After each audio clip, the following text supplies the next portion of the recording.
Assalomu alaykum kanalimizning aziz muxlislari.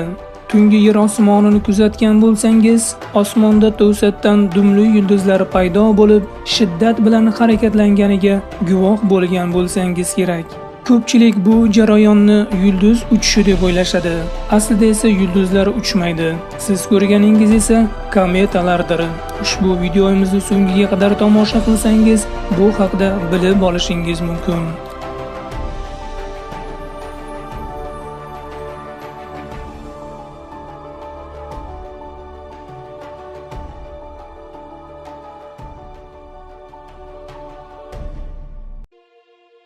Insoniyatning kometalar haqida ma'lumotga ega bo'lganiga ko'p bo'lgani yo'q. O'tmish zamonlarda insonlar kometalarni dumli yulduzlar, uchar yulduzlar va yulduzlarning so'nishi deb atashgan. Ko'pchilik xalqlar bunday yulduzlarning samoda paydo bo'lishini baxtsizlik va falokat alomati deb hisoblashgan.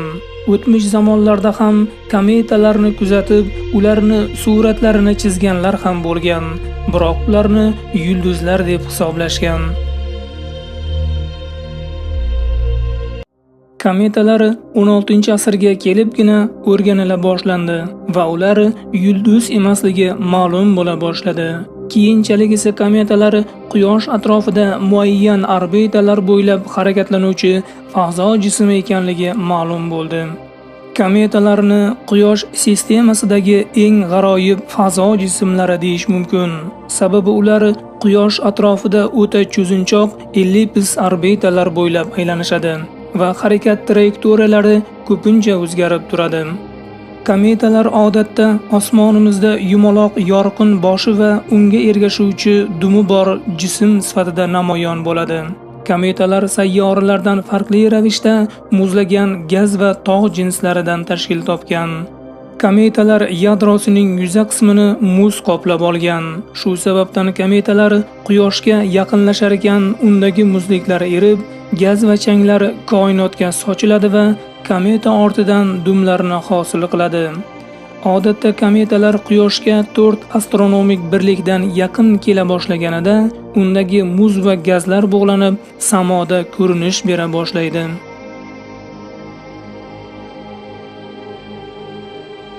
Kometalarning dumi, ya'ni uning ortidagi gaz va changlar dastasining uzunligi Quyoshga yaqinlashgani sari kengayib, uzunlashib boradi. Quyoshdan uzoqlashgan vaqtida esa aksincha qisqarib, bora-bora ko'rinish doirasidan g'oyib bo'ladi. Kometalar dumining uzunligi 500-600 million kilometrgacha yetishi mumkin. Bu esa Yer va Quyosh orasidagi masofadan 3-4 martagacha katta demakdir. Kometalar yadrosining diametri o'rtacha 10 kilometr atrofida. Ba'zi ulkan kometalar yadrosining diametri minglab kilometrga yetadi. Oy, Mars, Merkuriy singari samo jismlari yuzasidagi ulkan kraterlardan shuni payqash mumkinki, ular nafaqat asteroid va meteoritlar bilan to'qnashgan, balki kometalar hujumiga ham duchor bo'lgan. Bizning zaminimiz Yer ham qachonlardir kometalar bilan to'qnash kelgan. Yerni kometalar bilan to'qnash kelishi xavfi unchalik yuqori bo'lmasa-da, ammo kometalarni umuman biz yerliklar uchun xavfsiz deb bo'lmaydi. Misol uchun, Swift-Tuttle nomli kometa orbitasi Yer orbitasi bilan tutashgan. Yer bu joyni har yili avgust oyida kezib o'tadi. Ayni shu joyda Yer muz va changlardan iborat kometa qoldiqlari bilan to'qnash keladi.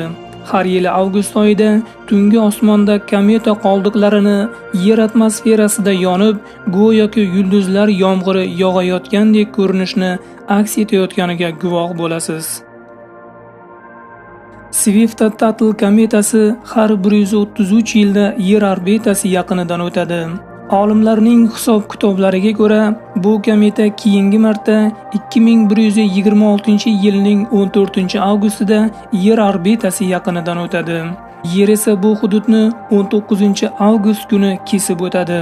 Agarda kometa kutilgan muddatdan biroz kechiksa, yerliklar uchun katta xavf tug'dirishi mumkin.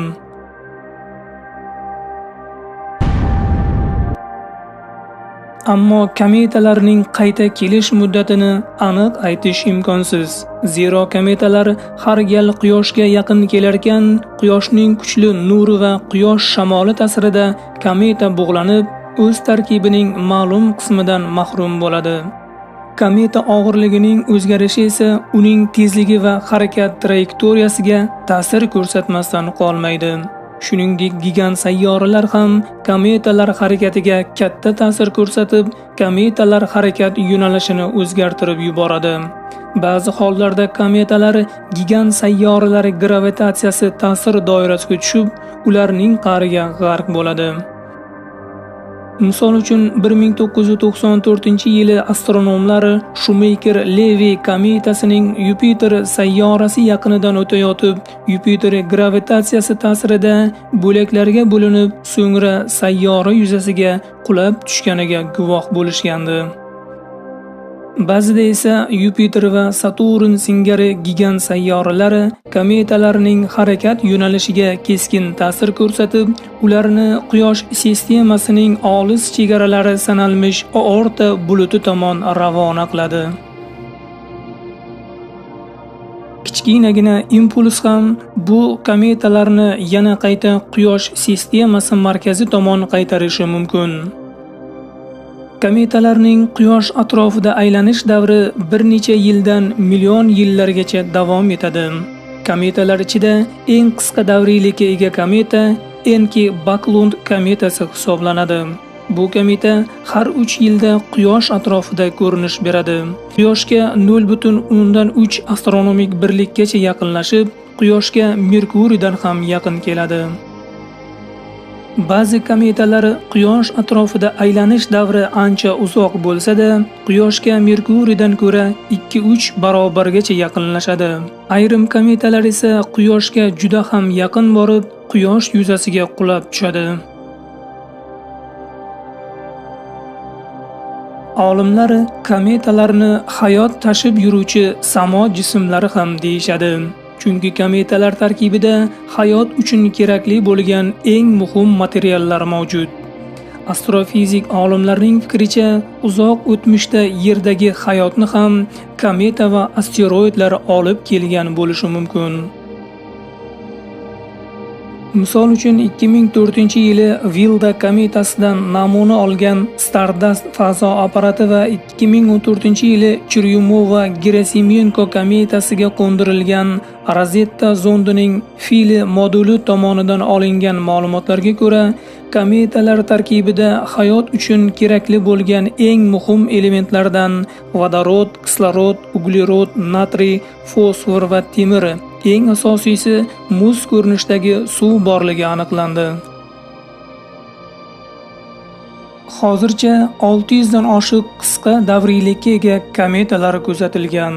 Umuman olganda Quyosh sistemasida taxminan 2,5 milliondan ortiq kometalar mavjud bo'lib, ularning aksariyati aorta bulutida joylashgan.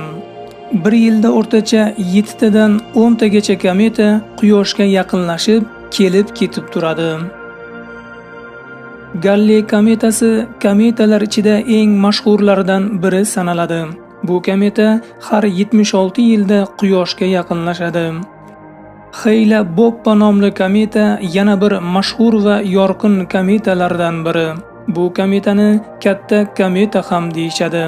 Chunki u 7 astronomik birlikdan ko'rinish bera boshlaydi. 1996-yili bu kometa Yerdan 196 million kilometr uzoqlikdan uchib o'tib, 18 oy davomida osmonimizda yorqin ko'rinishda bo'lib turdi. Bu kometa nihoyatda katta orbita bo'ylab harakatlanadi. U Yerga keyingi marotaba 2300 yildan keyin yaqin keladi.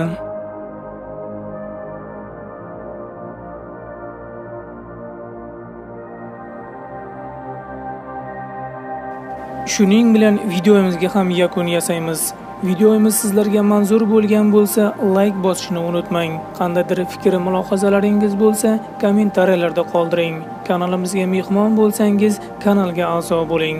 Barchangizga xush kayfiyat tilagan holda, keyingi videolarimizgacha ko'rishguncha deb qolamiz.